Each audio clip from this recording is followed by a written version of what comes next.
So, Diana, when did you graduate with your MFA? I graduated from the University of Montana in 2003.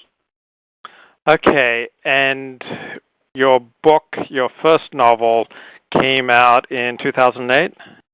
That's right, in the fall of 2008, and we did that great interview in LA. Yeah, that was fun. How was the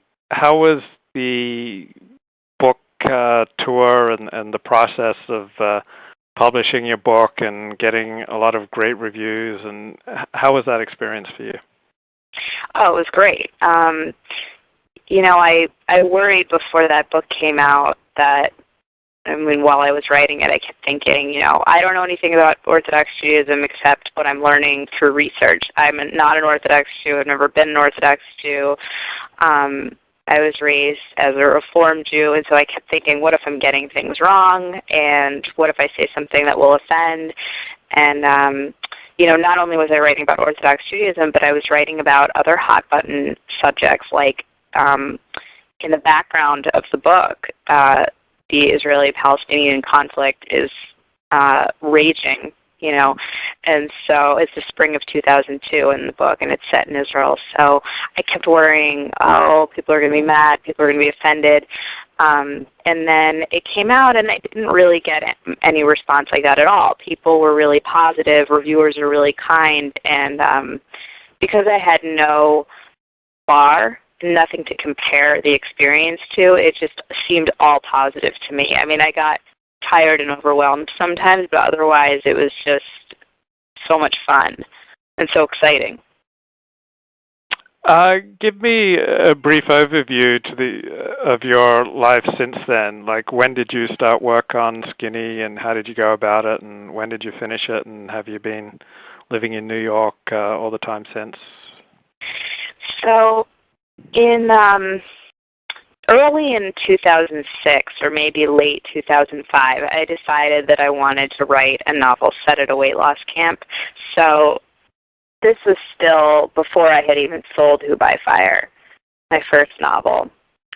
And I started emailing every weight loss camp in the country and asking if anyone needed a creative writing teacher. And, of course, no one did, because that's somewhat useless at a weight loss camp. So, I remained undeterred because I felt differently. I felt that kids could benefit at least from journaling.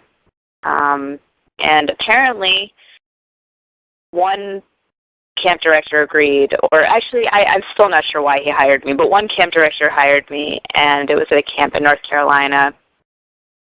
And he brought me out there, and when I got there, I thought I was going to be teaching creative writing, but he told me that I wasn't, and that there was no creative writing there, and that caused a little bit of panic because I don't know how to do anything else well enough to teach it.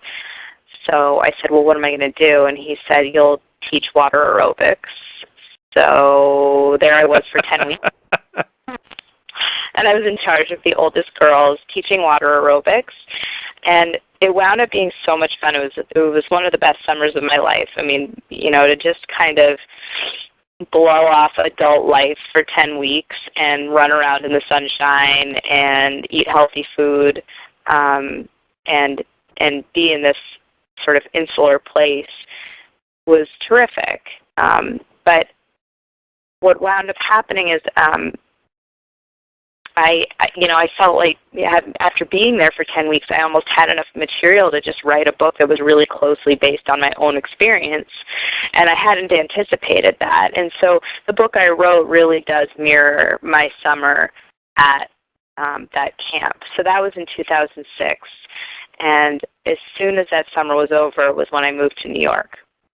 And I was finishing up Who by Fire, selling it, all that. I had a good year of writer's block just from all the transition.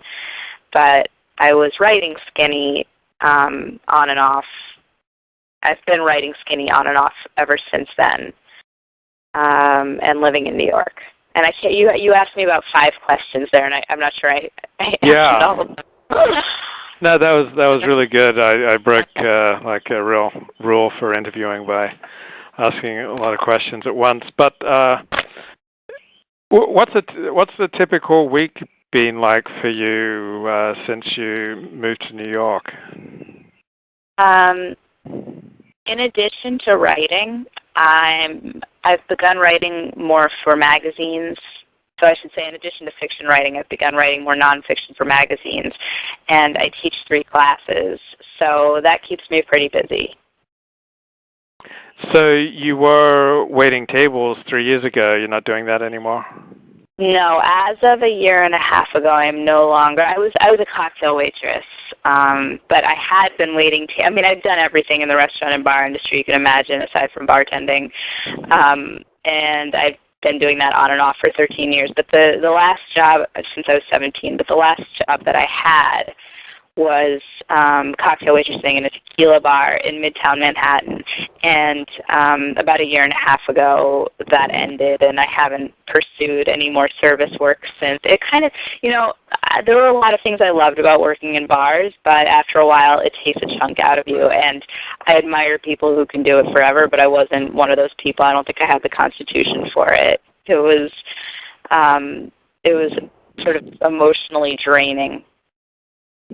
So I'm more draining or less draining than teaching writing? More.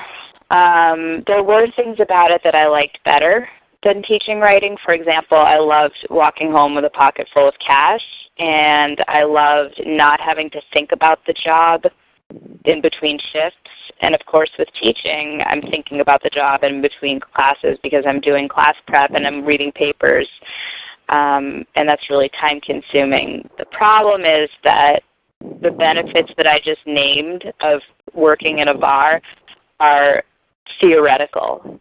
And in fact, by the end of my time working in a bar, I was thinking about the job when I wasn't there. And there was all this drama, like you would expect in any kind of insular group.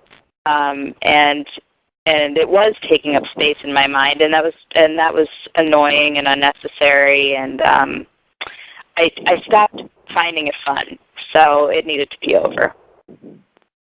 How does teaching writing take from you, and how does it give to you?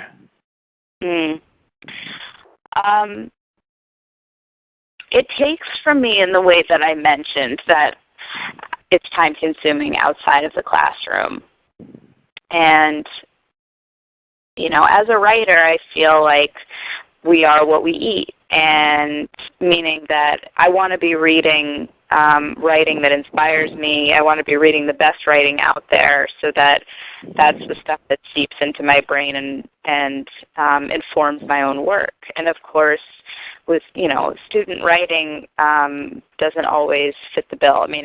I do have many talented students, but a lot of it is, they're beginners and they don't know what they're doing yet, and I certainly don't fault them for that. But it's taking up a lot of brain space to read student work all the time, and I don't get as much time to read the stuff that I want to read. So that part is tough. But what I love is I love the classroom time. I love my students, and most of them, and I really like seeing my students improve. That is really rewarding. A lot of my students are adults. I teach one college class, but otherwise I teach adults.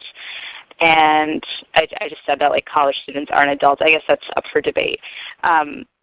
But the adults that I teach, they're there by choice. They all have other careers. They all have other stuff going on during the day, and they give up these hours in the evening to come and study writing because they have this desire to write, and it's a beautiful thing. I give my whole life to writing, and these are people who are brave enough to, they've been doing something else the whole time. They're experts in some other thing, and they're brave enough to say, you know what, I want to learn more about this. This is something I really love, and I want to get into it. And these are people in their 30s, 40s, 50s, 60s, 70s, 80s, whatever.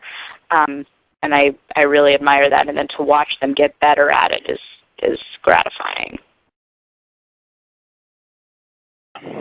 You strike me as a person who reads social cues pretty well, and